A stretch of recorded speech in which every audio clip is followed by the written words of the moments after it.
On this episode of Don't Panic, we've got a lot of tech news to discuss, including Apple. Might they get into the virtual reality game? We also talk about LG. Not quite convinced you're ready to pay for your phone. We're going to talk about PS4 versus Xbox One, more in-app purchase providers, and some really fun picks I think you're going to enjoy. Stick around because Don't Panic starts right now.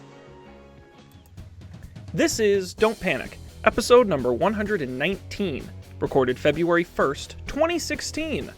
On Wireless Plus, in-app apps, and owls on the vine. Hello everybody and welcome to this episode of Don't Panic, your 2016 election headquarters, now running on 100% Iowa corn-based ethanol. I'm Sean Jennings, joined by the Anderson Cooper and Wolf Blitzer of technology. Two men who will pick winners on all sides, Dan Miller and Colby Rabideau. Sirs, how are we doing this caucus eve? I hope I'm Wolf Blitzer. I like that guy's hair. Actually, if I had to decide, I probably would go that split. Mostly because you got the beard going. I do have the beard, You got the beard going. Yeah. And Dan Miller kind of has Anderson Cooper hair going if it were just a little whiter. That's true. I just need to be around a little bit longer. It's not caucus eve. It's caucus day, right? That's right. Yesterday would have been caucus eve, yes, indeed. It is the caucus happening now. This show has yet to endorse a candidate, though if anyone wants to maybe grease our palms a little bit for an endorsement, we're happy to do it. We take all Super PAC money. Is that legal? No, God, no, it's horribly illegal. But in the age of untraceable campaign contribution, I assume it is. If it's legal, that's very concerning. I think it's just more like wink wink favors than it is actual cash. We take cash in unmarked bills in briefcases. On this show, because we have morals. So how are you folks this week? Don't panic, making America great again. Making America great again. Yes, all we need are the trucker hats. That's what we're missing. So what's going on with you guys this week? Well, I got this sweet new microphone boom. Yeah, look at that thing. Boom. That is sweet. You got the pop filter. Your P's are gonna sound good. So I'm the only one who has like a really shitty microphone setup now.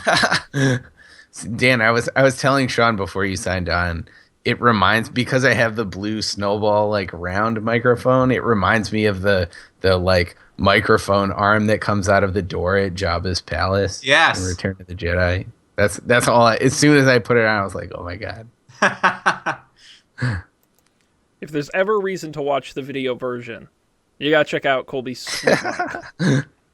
I wish it was more in screen, but yeah, it's not.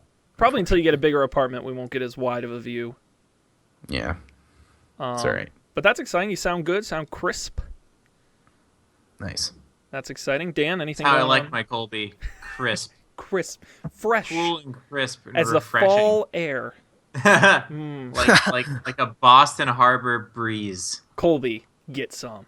Man, we'll show for anybody, won't we? Dan, what's going on with you? Anything exciting? No, I don't think anything terribly exciting. I saw a lot of music this weekend. That was exciting. My pick is music related. Nice. Making your dreams all the come true. Snow is gone. Yeah, that's all good. The snow is gone. Is it? No, it's not good, Sean. It's not good. Here. Well, I'm sorry. Were you going to go skiing down Fifth Avenue or something? I would have liked to. Like, here, if it's going to be cold and not snow, then that's terrible. But at this point, it's not cold and it's not snowing, so I figure you might as well just make it summer now.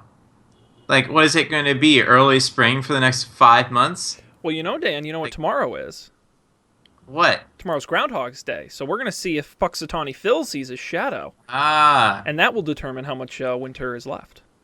That's just Donald science. Trump has overshadowed Puxatawny Phil. I didn't even know. All this Trump news going around. A fantastic way to put it. That's a good treat. The real tragedy of Donald Trump's new fame is Puxatawny Phil. Yep. And for me, the real shame of Groundhog's Day is why I don't get it off as a holiday at work. But I try to complain and they don't listen to me. I'm like, it's definitely a holiday. It is a thing. Look at it. It's on a calendar. No dice. Gotta work tomorrow. What a shame. Yep. But that's good. About you? Anything new there in middle Massachusetts? Middle America represent the blue collar worker. No. Yeah. Yeah. When do you get your And caucus? depressed economies. Yeah, no. I'll jump in here because I have 2 picks this week, but I'll do one now, guys. I picked up at the market cinnamon bun Oreos. Look at this Oh, nonsense. Snap! Look at What? this. I did see that in the show notes. I hope I it's didn't not know too what loud to for the make. folks at home.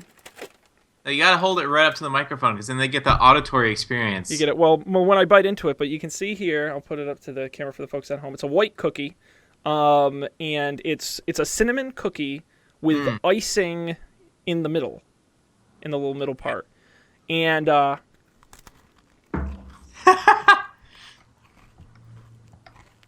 that for an audio experience? Yeah, the look of you look like you're really enjoying that. Now It is very Oreo's good. sponsoring the show, right? God, please send me a pallet of Oreos, and I will talk about how great you are. To be honest, I am not a big Oreo fan in general. These are, if you like, they taste just like cinnamon buns. Like if you like cinnamon and icing, these are very good. So Sounds pretty good, actually. this is half my pick this week. Go to your local market and pick up cinnamon bun Oreos for a limited time only. They're good.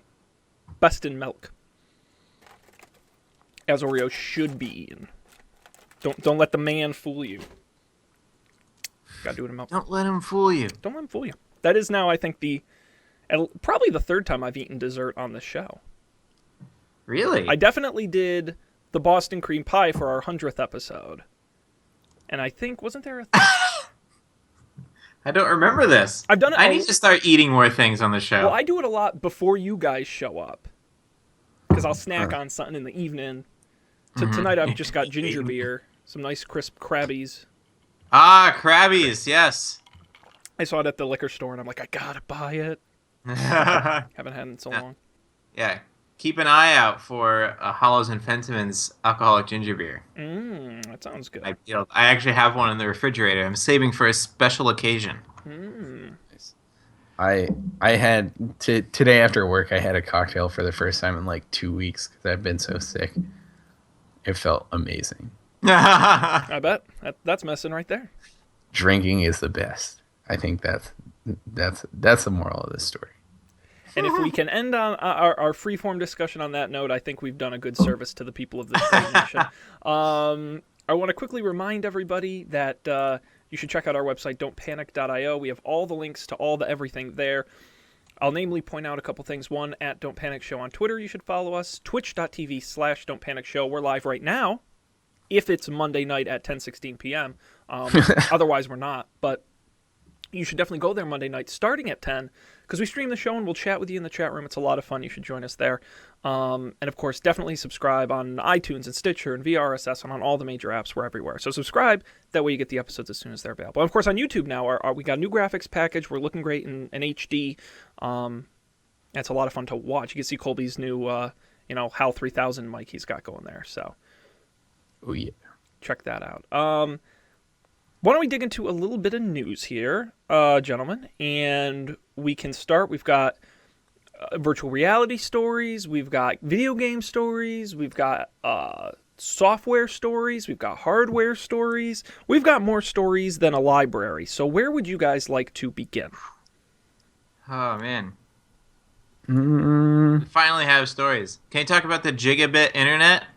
We sure can. Oh my God, yes. This is a bit of a technical story, and I wasn't going to put this in. I was on the fence. And then I saw their launch city was Boston, and I'm like, another thing we've got to get Colby to do on behalf of the show. No, I saw this the other day, and I'm planning on doing it independently of Don't Panic. One, because I've had relatively positive experiences with microwave internet before. And two, because there's nothing I hate more than Comcast. And if I could get internet some other way, I would not have to have Comcast. In addition to the fact that this is probably faster internet than I get from Comcast. So, or I mean, they claim it is faster than what I get. I don't know how much it would cost for the internet. I don't think that's been said. No. But I To screw over Comcast, there is no price, right? Yeah, I mean, I would absolutely pay more than what I pay Priceless. now for to be free of their ugh, tyranny. Well, let's check this out. Startup called Starry, Starry, from the folks who brought you the short-lived Aereo, have a new technology they're going to bring to you: short-range wireless internet. So the way it works, and this is highly technical, so I know I'm not going to do it justice, but just hang with me. It uses high-speed internet using millimeter waves, very short waves. They don't travel far, and they're not good at penetrating obstacles. This means you'll have a lot of antennas all over the place. It's more mesh style, right? So you'll have a lot of small antennas rather than one big, broadcasting antennas. But because it is so short wave, they can get very high speeds. They say it's going to be up to a gigabit in terms of the speed. They say it's a mix of technologies based on some of the stuff they learned doing Aereo. But apparently they figured out a way to steer the signal using tiny antennas that can increase power and accuracy. They say they've got some really cutting-edge stuff here. Now, it will mean you'll have to have antennas outside of your window or on your roof or somewhere in the vicinity of where you live, pretty close. And it'll be interesting to see exactly how this works. As we mentioned, it is launching first in Boston. The hub itself, so they have a hardware hub you'll have to buy, kind of like a router in a way. And it will retail for $349.99. They have not said what the internet service will cost, but that there will be no contracts or data caps. Sales will start February 5th, with deliveries beginning in March. You can pre-order now on Amazon, and they plan to launch additional cities throughout this year. Cool. So is this to put it in the form of a question? Is this startup tech nonsense talk, or is this a future technology we can get excited about? I mean, so like I said, I did have, when I was in San Francisco, I think I picked it on the show. Like, we had basically what this is. This it seems to be promising like way more than what we had. We had like, I don't know, it was like 25 megabits, and you had to have like an antenna on your roof that had line of sight to the places, like their like distribution antenna, which we happened to have that where we lived in San Francisco, so it worked out great. But again, it wasn't as fast as Starry is claiming to be. There was also that like line of sight limitation, which I don't know if that is a requirement. The technical details on Starry are pretty light. Well, I think that would be a requirement, or you would need to have a lot of other antennas in between you and the source to carry the signal. Yeah, Because it doesn't travel Right. through buildings. Well, I mean, I got, if you read through their website, I think that's the idea. They have a bunch of these like repeater things. I forget what they're called, but the implication seems to be that those things will be located all over the place. And then the antenna that you stick in your window is also acts as like a repeater too. So like Sean said, it is kind of like a mesh network sort of thing. Yeah. Well, and yeah, keep going. But yeah, so it's not that's not how the service I had that worked. There was like one like distribution point, and your antenna had to see the source of everything, which was fine again because we were in sight and we had a roof that we could put an antenna on. But I don't know how it'll be here. I guess they're talking a big game, so I'm a bit skeptical, but I remain like tentatively optimistic, mostly because this is something I would really love to have. And I think that what they're trying to say is that you don't need a big government or industry investment to get this off the ground, but Right. you don't need a non-zero investment either. You're going to be putting a lot of these, more than cell phone towers. Like in New York, you would need one on every building. Just like in Manhattan. Mm-hmm. That's a lot. That's a lot of money still. It's maybe not as much money as tearing up the street, Sure, By the it's way, not as much money as tearing up the street, and it's not disruptive. And there's yeah, I'm sure there's like less politics involved, right? Like right, I mean, the reason that Comcast is the only provider in Boston is that they like just don't let other providers do it because it's a huge pain in the ass, mostly. right. Um, Uh, what was I gonna say? Oh, this weekend, on Saturday, I woke up sharply at 7:50 in the morning, because I suspect a couple minutes early, there's suddenly a lot of jackhammering going on outside for hours, and I was like, "What? What is so?" I went outside eventually, and I looked, and have you heard these stories about how they're replacing the telephone booths in New York with Wi-Fi hotspots? Yeah. So Interesting. they were doing this, and they were tearing up the street and running lines between the telephone booths, which seems insane. Like, w- first of all, that's a lot of money, and Yeah. also, who's gonna use these things? Like, Wi-Fi doesn't work really well as you travel between them, as me walking through the office can attest on any day. Hmm. Yes. Especially if you're trying to do something like watch a video or listen to music. Uh, and I don't know. I don't get it. Plus, I thought it was going to be a cheap thing to do, but it looks like it's a pretty expensive thing to do. So I don't get where Yeah. all this money is coming from to do that. But in a place like New York, or maybe the next time we build a city, we should make it such that you can just go underground and there's just like giant like train-sized caverns for you to put all your wires and your pipes and shit. Well, you're describing Disneyland. That's Yeah. exactly what they did when they built Disney. Is they bumped it up by like I think it was 2 stories and built a giant underground. I mean, all the trash chutes sucked themselves out of the trash cans. I mean, it's an entire underground Wow. city under it. It's cool. Yeah, I've been underground Disney. I did not know that. That's Yes. awesome. I'm sure I've it's not traveled as much fun the as the top part of Disney. through I the don't know, man. caverns. They have a university. They have an accredited university underneath Disney World. So because college students will work there over the summer, and then while they're working there, they can get college credits taking summer classes. And I saw Mickey with his head off smoking. That was cool. Nice. Fantastic. So I've never been to Disney, but if I did go, I would want to see that, and I'm not particularly interested. Like I don't in want to see that, the so- rides. I want to see the cool behind the scenes stuff. I like it. You've never been to Disney. No. Oh, Sean, have you been to Disney? I went to Disney in '96. I was 5 years old, and I remember almost none of it. So Nice. don't count me in.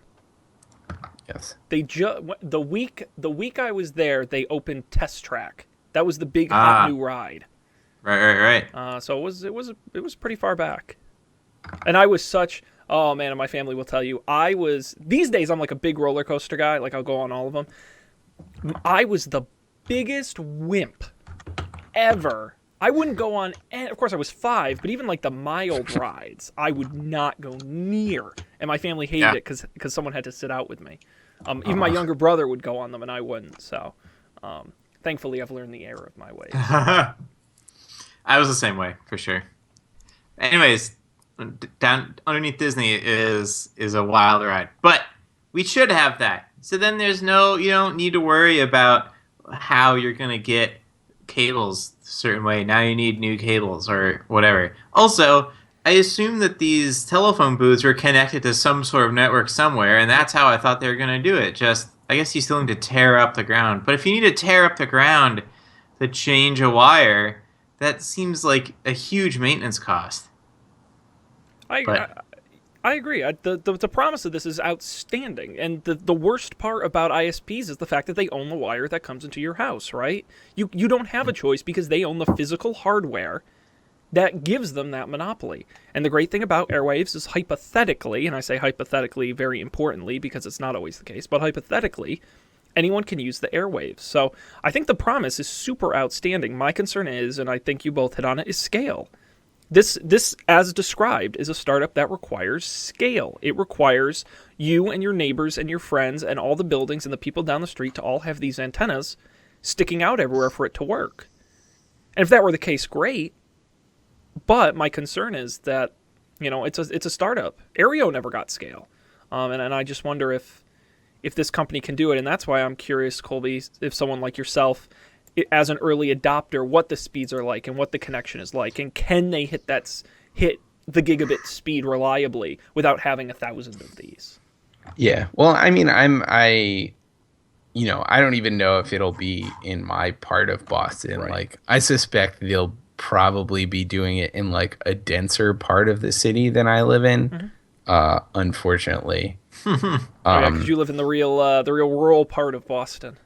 I mean, it's not rural, but I live in the, 3, 4, 5-story building part of Boston, not like the downtown, many story part I wonder of if Boston. where you live maybe would be a better case.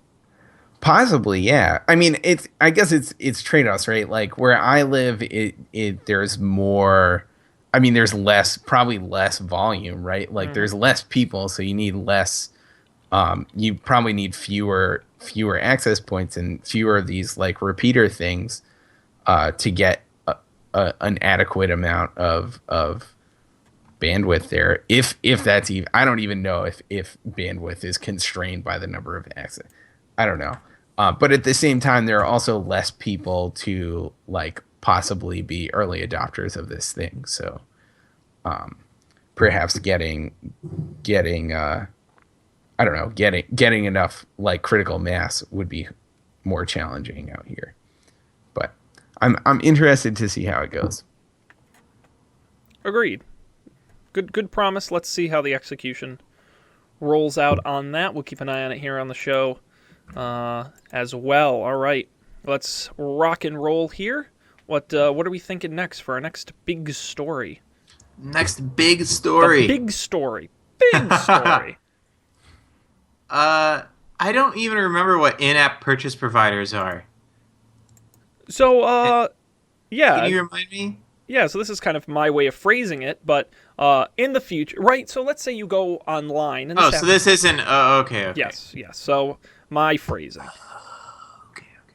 The companies that are the middleman for your in-app payments. So right now, for example, and we've talked about it on the show even, that if you want to buy something in apps like Etsy and other apps, you can use Apple Pay in addition to your credit card, or PayPal integration in many apps. Well, Venmo, the payment startup. Stripe is a big one too, right? Stripe is a big one, exactly. Yeah. Okay. Venmo, now owned by PayPal, owned by Braintree, who was then bought by PayPal, is taking on Apple Pay with in-app purchases. You'll be able to integrate Venmo into your application. It's called Pay with Venmo. It's available to select iOS developers now, and will make its way to Android in the future. And the way it works is, as you go to buy something, you just click Pay with Venmo. I've got some pictures here of what it will look like. I'll put it up on the screen for the folks at home. But again, it's very similar to how you would pay with Apple Pay, an app where it's just a Venmo button and you hit it and it just pays through the app. Another way to pay for users who are Venmo folks. This is interesting. I wonder. I feel like it'll be interesting to see how, if this is they're at all successful in this, like how they do on like the customer service front sort of things. I feel like, I don't know, I've heard a lot of like PayPal horror stories on not on the consumer side, but on the like small business side, where like, people's accounts get frozen just randomly, and PayPal tends to side with the purchaser, like perhaps to an unreasonable extent, so people just get like totally screwed. I wonder how that'll go for another company coming into this. I wonder if it's, I don't know, just really, really hard to get right, or if it was something that PayPal kind of just didn't do a good job on. I use Venmo a lot, and it's almost like a social capital uh, thing that keeps it keeps track of who owes me what. And there are oftentimes I think that it all equals out towards the end. Someone might give me $25, and then I might pay them $25 2 days later. Yeah. But I could see it easily transitioning into a bank, into a checking account or a savings account. And if you said hey, you could put your money in Venmo and you can pay it out really easily, then you don't need to wait for all this stuff. And we'll here's your interest rate or whatever. That could be interesting. And I see this as sort of a step towards that, where you think of Venmo for doing more than just paying a friend. Now you're paying the restaurant with Venmo directly, or whatever this is, sports tickets directly. Mm-hmm. That would be cool. Well, and that's a big thing we talk about here on the show all the time is the platform idea, right? And the advantages to having everything go through one thing. And so I think that if Venmo can create a system where you're used to, so whereas when Colby and I used to just go out to dinner and transfer money because one of us paid, now when we're buying those sports tickets through the app, we can split the cost easily because I'm already friends with them on Venmo, or purchase history, or even the social aspect of Venmo, which I think they do better than any of these payment apps. You know, if you want to get excited about sharing that you're going to a basketball game or something. So do people really people do like it? People enjoy it. I have some pretty crazy ones. I was just looking through mine right now. Did you ever see the website that does the drug purchases from Venmo?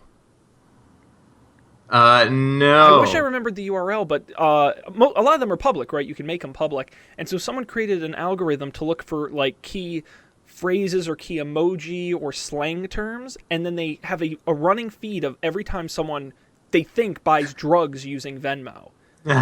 So picked up some grass or something like that, and then it shows how much they paid awesome. and who it was. Oh, it was so funny. But that's kind of part of the fun of it, right? I mean, we do this on Twitter and we do this on Facebook. Why can't we do it with payments? I think it's a really, to me, that's Venmo's selling point. That's a consumer product selling point. Right. People like the feel of using it, except the people who like Square Cash. Do people still use Square Cash? I don't know any of those people. Oh, I don't think real people. Well, but those are the same people who are using Snapchat Cash and Facebook Messenger Cash, and they all have their small audience. I feel like the nerd folks are very into Square Cash, because it is very simple. I'm gonna try to send Sean money again on Square Cash. Yeah, Squashing. No, it's not even here. Oh, here we go. Payments. Anyways, this is riveting radio. Yeah, it is. Sean, I can't hear you. Oh, that's Thank why. you. I figured figured the ice in my glass was too loud, so I wanted to mute the microphone while I was taking a sip of my beverage. No, I was just encouraging Dan to send me more money, but I don't know. I just think good on Venmo, and I'm just happy they're not being sucked into the void that is PayPal and are still doing their own thing. And oh yeah, that's right. Because PayPal could have very easily just shut them down or change them or try to force PayPal into it. And as I- far as I know, they seem to just be letting them go. So because PayPal has a competing product, you can pay in-app with PayPal.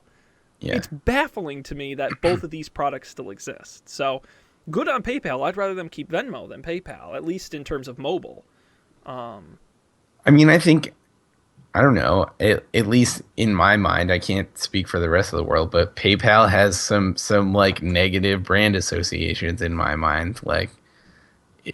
I don't think it's such a bad move to just let Venmo do its own thing. And I always remember Braintree owns Venmo and always forget who owns Braintree. And I think that's great. That's what they need, is that extra company of separation. So I don't remember them. Yeah, very true. Cool. This is exciting. We'll have to see and keep an eye out in the future if you'll be able to pay with that. Anything to make payments easier, I'm more than happy to spend money. They just got to make it easy for me. Let's continue on. More news here in the rundown, gentlemen. What anything here in particular that's tickling your fancy? I would talk about either of the Apple things. Apple Art, we can do VR, we can do wireless charging. What future technology sounds more appealing to you? Wireless charging. Wireless charging. We've talked about VR.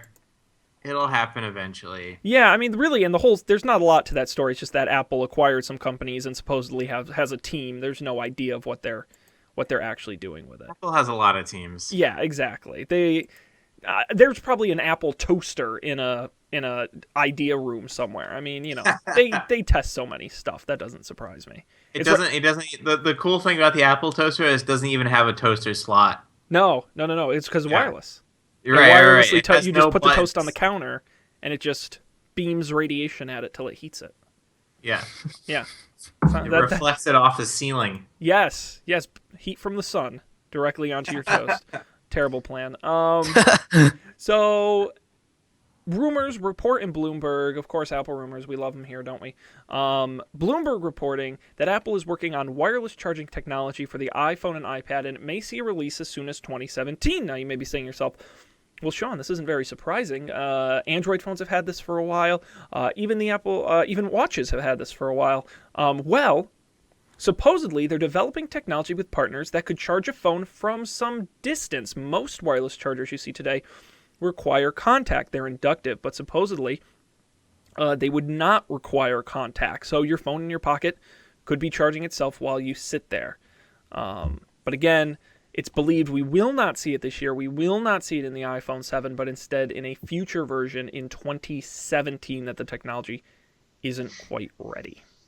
That's a bar? That's what I really want. Yeah. Imagine if you could just put your phone on your desk when you got home. Not even. Right? Oh, I mean, not even, but like in practice, that's what I do anyways, because I realize like I rarely use my phone at home anymore, and so I always lose it. Like it's always in the couch. I don't know. I'm like if I'm texting or something, I'm probably on the computer, and if I'm not texting, then I'm not on the computer. So it's I don't know. It just works out that way so far, anyways. Yeah, but I lose my phone a lot, so that's why I started putting it in a place. Like I have a phone place now. Like I have a key place. So then you can't. It's much harder to lose if you always put it in the same spot. Oh, that's funny. It's much harder to lose if you always put it in the same spot. Yes. That being said, when you do lose it and you always put it in the same spot, it's much harder to find because you're out of practice looking for it. Yeah.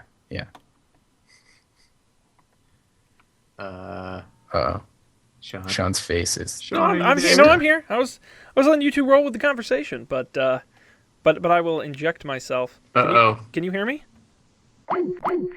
Oh no! We lost him. Oh no! I don't know. I think we'll just have to continue on. The show must go on. The network is unreliable, as they say. Man, if only we could do it via super small radio waves or something. Gosh, that would be great. We don't have the technology here in Western Mass, so we'll continue on. Wireless charging on iPhones. Yeah, I think it's exciting. It's the cool kind of stuff I expect Apple to put in their devices ahead of the other guys. Wireless charging, I think, is at this stage more of a gimmick than it is something useful. And to me, wireless charging becomes exciting when it gets three things. One, I don't have to contactless. Two, it's integrated into everything. So I want it in my car, and I want it on my desk, and I want it in my house. I want it on my toilet. I want it everywhere. And then the third point is I want it to be universal across all devices. So my watch and my iPad and my phone and my Android device and my computer and everything uses the same technology. When they can hit those three things, wireless charging will have made it for me. And if Apple can at least solve one of those off the get-go, and even if it just works on all Apple devices, although I guess I'll have to buy all new Apple devices again, which they always do. Got him. we'll have to see what happens. But I think it's exciting. It's 2017, and if it ever happens. My dream is that no matter where your phone is, if it's in your house, it can be charging, and then it's intelligently managing the battery life so that it doesn't charge too much. Agreed. Yep. Agreed. And it knows when you leave the house, on what days you leave the house, what your calendar is like. So if you've got something at 9, you've got 20% left at 8, you should probably start charging it. But if you don't have anything going on, it's probably fine to leave it at 20%. You can charge it overnight. Yep. 100%. That'll improve battery life. Like that is a way that you could improve battery life without having bigger batteries and without having some crazy technology advancement. Yeah. I agree. I think more has to be done. And as Apple makes these phones thinner and thinner, they're going to put at best the same size battery in unless they do something really cool with the technology. So smarter stuff's going to have to be done. I hope this is an Apple rumor that comes true, but yeah, we're going to wait a while on this one, at least. I know. In the meantime, you'll just have to live without a headphone jack. Sorry. Yes. Get excited for that. Let's continue on. How are we doing on time? Even with that little hiccup, we can do one more story. We can talk about Xbox versus PS4. We can talk about LG's potential credit card or Apple in VR, which I guess we touched on. I can do the PS4. I was surprised by this. It was a cool way that they found out how they divined those numbers. Also, was interesting. Yeah. So you wanna give the folks the rundown? So basically, it's about twice as many PS4s as Xbox Ones. Is that accurate? 35 million to 19 million. So just shy of double, but definitely a good margin. Yeah, pretty good. And they figured this out by looking at big video game publishers' quarterly reports, and they would break down the games they sold by which console they were sold on, and then from that you can get a pretty good idea of how many units are actually out there. So yeah, PS4 doing really well. I don't think I know anyone who has an Xbox. We know Tom who has an Xbox One, but that's pretty much it. Even people who were previously Xbox people, many of them now have PS4s, like Colby. Yeah, prime example. For Destiny, that's why I switched. I still like the idea of the Xbox, but I'm in way too deep now. Plus, it's all that digital crap, so they got me forever. Like, well, it's not like you'd be able to. If you had a physical game, you could play it on an Xbox One. That's true. I mean, I guess you could sell it for pennies on the dollar at GameStop. Yeah. It's been pretty good. Does anyone else have any theories about why the PS4 was so much more popular? There was all that hullabaloo right when it came out about the lending games or giving your friend a game and the whatever, all that have to have the disc or have to be connected to the internet stuff. But I suspect that didn't really matter at all in the end. You know what I would wonder, and I don't have these numbers, but I would like to know how many PS4 buyers this was their first console. Because my sneaking suspicion, because as we talked about, right, is platform buy-in. And I think there are a fair number of people, again, I have no way of backing this up, but I think that, as usual on this show, I think that it is at least a healthy percentage is first-time buyers. I would guess even more than the Xbox 360, PS3. And it's people who don't didn't they say in here that it was already more than that? I thought I had read that. We've had so many stories like this. I couldn't recall. It's at least not in the story I saw here. But I don't think it's that the Xbox is doing particularly poor. I just think it's that the PS4 has gained a lot of market share in new subscribers, and I think again, I'm just totally making this up. Stay with me here, but I think I think Xbox 360 success in big part was led off of exclusives like Halo and some of the Call of Duty stuff. And I think a lot of those, Halo maybe not, but a lot of their exclusive stuff is no longer exclusive, maybe to like downloadable content, but who really cares? And I just think that what Xbox lost some exclusivity and then PS4 gained in new users. And I think that's what's making the difference. But I mean, I just read an article last week that, oh boy, let's see, gosh, last month they sold, was it, oh shit, I wish I remember the exact number. They sold a stupid low number of Xboxes in Japan. They sold something like, in a month, they sold like 900 Xboxes in Japan. Like the number was stupid low. Mm-hmm. Just proving the point that Yeah. So I was wondering if it's a marketing thing. I think it's bad press, and I think you're right. I think some of the launch stuff didn't hit them well. I think PlayStation's had a lot of positive press lately. I feel that when you launch a video game console and your selling point is it's a multimedia device, I think you're going to just lose traction. And I just... Yeah, so PS4's bet was that they're video gamers and they really care about video games. And I think that conventional wisdom at the time, 2013, would have said that that was a poor bet. But it looks like they were right. Well, and I'll even back it up again and say history. If you look at, again, 360 versus PlayStation 3, PlayStation 3 had a flopped launch. I mean, it came out at a stupid high price. It didn't have a lot of great games at launch. And maybe all the sales that they lost on the PS3, the opposite happened, and now they're picking up on PS4. So, well, so wasn't it flipped this time? The Xbox One was more expensive than not by as big of a margin, but it was more expensive, and a lot of people didn't think because the Kinect was bundled, which they didn't see value in. They didn't see value in the TV stuff. And they didn't see why they were paying extra for a device that played the same games, realistically, for the most part. No, I mean, I think you're right. Like the at launch, the PlayStation was all about games. Like it was like the next gen console for the next gen games, right? And the Xbox One, there was all this other stuff, and that's like, I don't know. It seems to not have been what people wanted. And they had practically the same internals, from what I remember, like the same exact hardware.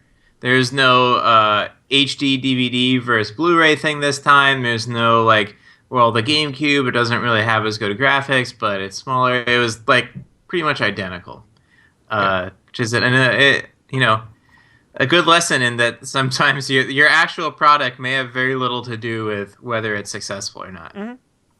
Well, and I will throw one more theory out there, because I think all of these theories are in some way valid. One more, we know for a fact, over the last few years there has been a noticeable rise in PC gaming.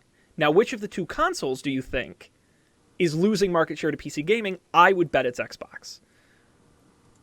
You think we've seen a big rise in PC gaming? I believe so. I don't have statistics in front of me. I think it's a non-insignificant amount. Yeah, because one thing I've been watching more Twitch steadily more, and all those people are playing PC games. League of Legends, Dota 2, Counter-Strike Go, and then just these random Let's Play people. No, they're not playing. Very rarely are they playing a console game. There might be like a big spike when a new console game comes out, a bunch of people stream it, but then it falls right off. What you see played more often is things like Legend of Zelda: Ocarina of Time on a console than Fallout 4, for instance. Fallout 4 is not that high up on the Twitch charts anymore. So you could be right, and I think that Minecraft had a lot to do with that. I think that there are kids who started playing Minecraft when they were between 10 and 12 5 years ago, and now they're now they could buy a gaming PC or ask their parents to buy them a gaming PC, and maybe they do, and maybe that's why XCOM 2, which is coming out, is a PC, Mac, Linux exclusive. No consoles at all, and that's unheard of. Even companies like Blizzard are releasing all their new games on consoles, whether it's Hearthstone or Diablo or Overwatch. So you could be right. I never thought about it that way. That warms my old PC gamer heart. It does. And let me throw an actual statistic at you to leave some food for thought here. But it is projected by the end of this year, PC game sales in dollars will exceed that of console sales. Wow. What games are people buying? That's a really Is it great... just these Steam sales that people are buying all these $2 games and never playing them? Yeah, I'm just throwing money at Steam. I'm starting to fall into that trap a little bit. The other day, what they have? Oh, they had because Thank God you missed the Bioshock. holiday Everyone talks about how sales, great John. Bioshock is. Yeah, Bioshock. And they had the 3-game bundle for like $7, and I'm like, well, for $7, I'll never play it. You watch. They're gonna sucker me into buying so much stuff I'll never play. I played was all pretty good. 3 of them, and the most recent one was the best. So Yeah, that's absolutely true. All right, maybe I'll start there. Can confirm. I'm just. I played all 3 of them during senior week. Wow. So I will say for PC, like PC has a huge advantage over the consoles in that like any game ever you can run on a PC. Like consoles, you can only run the games that they let you run, and that is not that many games. Like if you have a computer that can run it, you can run the highest end games. Back to I don't know every single game that's ever been made. If you that's sometimes true. But you can't play Fallout 3 on new computers, even as of a couple of years ago. Even in during our college years, you could not play Fallout 3 on a Windows 8. Why is You that? had to be on Windows 7. It just didn't work, and Just they didn't didn't upgrade the game. They couldn't. No one's going to update these games, right? So I the forgot operating about that. systems have That's to true. stay compatible, and they do oftentimes. But not all the I time. guess to a certain extent, then that is true. But it's certainly more true than it is in console land. Yeah. I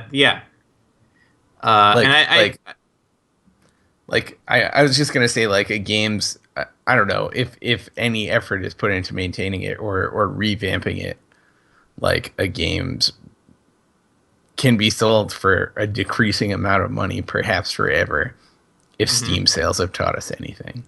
Yeah. Yep. For sure.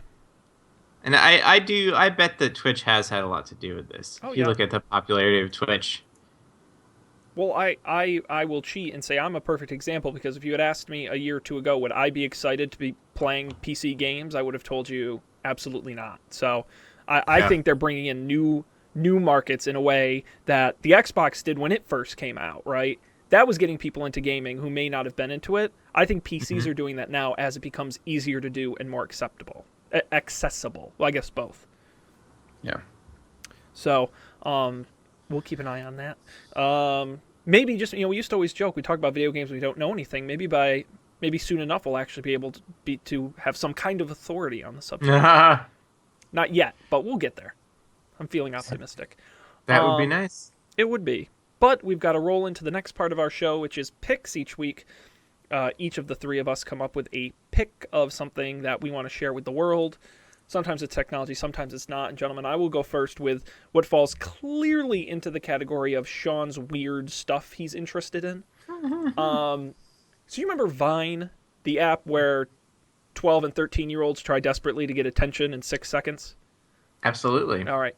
I've recently got back into Vine because there is some good stuff if you can dig through, and a lot of really funny stuff. But I stumbled across this Vine app, and this Vine account, and it's weird and it's fantastic, and it has a new favorite thing for me, which is owls. Do you guys like owls? Yeah. Like the bird? Absolutely. You may not know how much you like owls until you subscribe. It's Kuu Owl, Kuu.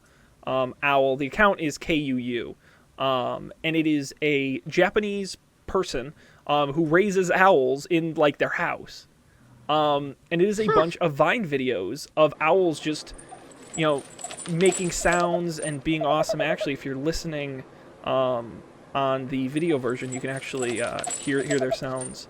But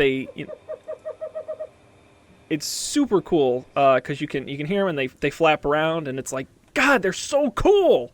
And Their necks are crazy. They are, and they got the eyes, and they got the wings, and the bird things, and this person also has dogs that just show up and hang out with the owls. It's cool. And they have videos every single day, and it's weird, but owls are cool, and this is what I love about the internet. If the internet didn't exist, I would never know anything about this. A random person in Japan who has owls, who for 6 seconds a day puts a smile on my face. I recommend you check it out if you use Vine at all. And they have a Twitter account. The problem with the Twitter account is they tweet text and videos, but all the text is in Japanese. So not really helpful. But the Vine account is KUU, Ku Owl. You can check them out. That's my kind of weird pick, but kind of awesome pick. So I stand by it. I think it's great. It's cool. Weird and awesome. Owls are awesome. Let's move on to you guys. Let's do Daniel. Dan, what's up for you this week? Let's see here. Tell me more. Oh, yeah. So there's this really cool website called So Far Sounds. And what this is you get it's in many cities. I assumed I hadn't picked it yet because I thought it was only in New York, but that's because I'm signed in. I have my city set as New York. If you look at the cities that they have, it's Denmark and Australia and the Netherlands, Turkey, India, the UK, Scotland, Birmingham, like oh my gosh, so many places, Mexico, tons of cities in the United States, Norway. And it is an app where you get every so often, in New York there are a couple a week, and it's even broken down by neighborhoods in New York, but you get an email, and you can sign up to buy a ticket to one of these concerts. And they're not telling you where it is, they will tell you when it is, and they'll tell you what neighborhood, and they're not going to tell you who it is that you will see. But it will be like 45 minutes, this isn't like a 2-hour concert. So the idea is light commitment, serendipitous live music, and where you're you can't leave. So you can't just like poke your head in, listen to 20 seconds, then leave. You're there for the whole thing. And it is really cool because you end up listening to music you would not have listened to otherwise. Because, why, if you're on Spotify, why listen to just some random thing if you could listen to what you like to listen to? If you're going to go to a concert, why pay $40 for a concert ticket or more to go see a band you don't know if you like or not? But I find that I enjoy recorded music much more having seen a band play live because I understand a little bit about the process and the people and the context. And this is a great way to trick yourself into expanding your horizons. You feel obligated because you paid some money. It's not very much. And you go, but at the same time, it's not a heavy obligation because it's not very long. And it's just cool. Sometimes it's in someone's house, sometimes it's in a barn, sometimes they buy out a venue, and you're in like some famous music venue in the city, in a private event. And they're all kinds of music from rock and electronic to Brazilian bongo players and jazz and solo guitar vocalist stuff.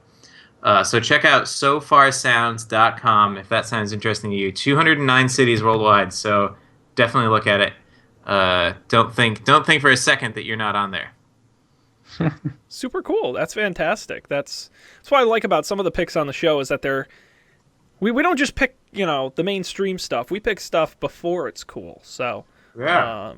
We're on the forefront of picking. So that's cool. Check that out. That's a lot of fun. Speaking of music, Colby, you've got a music related. Also pick here. they have videos on their website. So if you want to see what it would be like to go to one of these, they have tons and tons of videos from all different artists, so you can get a feel. They're very intimate, like 20-person crowds. Also, that's the other cool thing. Yeah. How Nice. intimate? Yes. Intimate. Yes, Intimate. Okay. indeed. We'll leave All it right. there. Colby. So, as many of you probably know, I like Spotify a lot. I use it. Um, it's great. I have this weird system that dates back to like the early days of Spotify when you could still like when starring things was still like a first class thing. Where I would so I have just to give you a brief like topology lesson of my Spotify library. I have like my starred playlist, which is like an arbitrary number of songs that I'm into at any given time. And I go through, so like if I'm listening to new music and I like a song or I hear a song and I like it, I'll add it to my starred playlist. And a couple of times a year, I'll go through and like give things the boot. I do like spring cleaning, so I'll get things out of there. And that's my like go-to playlist. So at any given time, I'll just like shuffle that. And it's this a bunch of music that I know I'm into. But so the other thing I did, or the other thing I do is when I clean things out, I don't want to lose them forever. So I keep a giant master playlist of all the songs that have ever been on my starred playlist. And I did that by hand. So every time I would add a song to the starred playlist, I would also add it to this other playlist that I call the Starchive. Um, so that was, it was all well and good. It worked out. It's like a weirdly, probably a lot of effort for most people. There's honestly not that much value in the Starchive. I do I've like my sister listens to it sometimes, which is weird. But like whenever I go in the car with her, she'll put on my Starchive playlist. And it tricks me every time because I'm sitting like thinking, oh, I like this song. Oh, I like this song. Like, oh man, my sister has great taste in music. And then I realize it's my taste in music. But in any case, so I recently learned that Spotify has an IFT integration now. So if this, then that. So you can set it up so every time you add a song to a playlist, it gets added to another playlist, which is perfect, one, for that thing, and two, if you're into the Discover Weekly playlists, but are sad that you lose the music on them every week, you can set up an IFT flow to like archive your Discover Weekly playlist every week. So I did that too for the same reason, just so I know. Can people see your recipes, Colby? I don't know, but if you search for that, if you search for Spotify and IFT, you'll find it. It was like I didn't make it myself. That was something someone else had made. The Discover Weekly one, anyways. I don't remember if I made the other one, but it was great. It's like IFT and Spotify are a surprisingly useful match. Cool. Sweet. Yeah. Check it out. So that's my pick. Man. I guess also if you've never used if this and that, you should check that out too. If you're watching this show and haven't used IFT, I'm going to give you the old shame on you at this point. You should know better. So that's it. That's it. We've done it. Once again, 119 in the book. Stick a fork in us. We're done. Let's remind everybody, don'tpanic.io is our fantastic website. You can go there. Links to all the episode. Of course, links to our picks will be there if you forget what they are or just find it easier. We'll link to them there. Of course, audio, video will be there. At Don't Panic Show on Twitter. And again, subscribe. Honestly, I cannot think of a better way to get this show than to subscribe, delivered directly to you. Of course, you can subscribe on YouTube for the video, and you can subscribe for the audio on iTunes and Stitcher and on most major podcast apps. And the RSS link raw is on our website as well. So do that. Quick plugs. We'll, of course, be back next Monday night, 10 p.m. Eastern, streaming live on Twitch, twitch.tv/don'tpanicshow. We also have Game Nights, the podcast we do, all about gaming, along with Matt Mariani. We're still in the middle of our Dungeons & Dragons adventure. You can get caught up and hear the latest episode at gamenights.tv. And I'll even give one bonus plug to Up for Debate, the show I do with Matt Mariani. Our last episode, all about, we do bracket style, the best, our favorite Saturday Night Live sketch. We have all of your favorites on there. We come to a grand conclusion. Our longest episode to date, it was a tough debate, but we did come to a winner. And this week we're doing an episode all about the Super Bowl. So you're going to want to check that out. We go over some of the weird Super Bowl prop bets and some of the classic hilarious halftime shows. So that'll be fun. We tape that later this week. But of course, that's at upfordebate.tv. Whew, I'm winded from plugs. Anything else, gentlemen, for the folks at home before we conclude? No, I'm really into this Spotify IFA integration. I'm scrolling through here. That's the thing about IFT. It's so massive. Yeah. Like, it's almost overwhelming. There's just so much you can do. It's awesome. Indeed. Dan, do you have a particular favorite IFT recipe off the top of No, your head? I don't have any. I don't have any active ones. I used it once. I would sometimes use it to send me reminders far in the future, but now my phone can do that. No. I will say the one I brag about that I love is when you post an Instagram photo and you have Instagram share it to Twitter, it doesn't show up as an image preview. That's right. So there's a great IFT recipe that every time you post an Instagram photo, it default posts it to Twitter with the Instagram link, and it uploads it to Twitter, so you get both. So you get the inline preview and the Instagram link. That is amazing. So that's my little plug for your great recipe. And you can check that. It's one of the top 10 most popular on there, so you'll find it. All right, we're over on time, so I think we got to wrap it up. Thanks, everybody, for joining us on this Don't Panic. On behalf of Dan and Colby, we'll be back next week with more tech news, but until then, good night.